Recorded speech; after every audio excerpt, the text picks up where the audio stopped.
नमस्कार, मी हर्षवर्धन.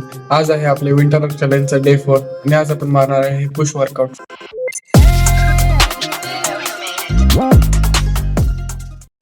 आज उठायला थोडा उशीरच झाला होता.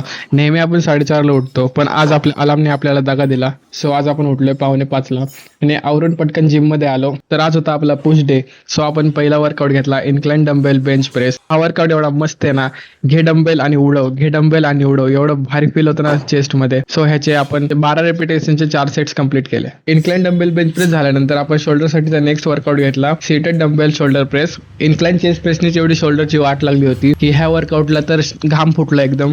तरी पण तुमच्या भावानं 12 रेपिटेशनचे 4 सेट मारले. साल्टी गेली तरी चालेल, रुतबाना कमी झाला पाहिजे.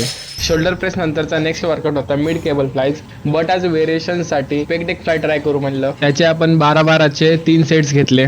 केबल फ्लाय झाल्यानंतरचा नेक्स्ट वर्कआउट घेतला आपण लॅटरल रेजेस.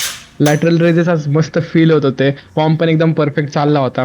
तोपर्यंतच काकामध्ये आले. चला असो, ह्याचे आपण 12-12चे 4 सेट्स घेतले. लॅटरल रेजेस नंतरचा ट्रायसेप्ससाठीचा नेक्स्ट वर्कआउट होता रो पुश डाऊन. ह्याचे 12-12चे 3 सेट्स घेतले. ते बघ तिकडं काय बघतोय, इकडे बघ.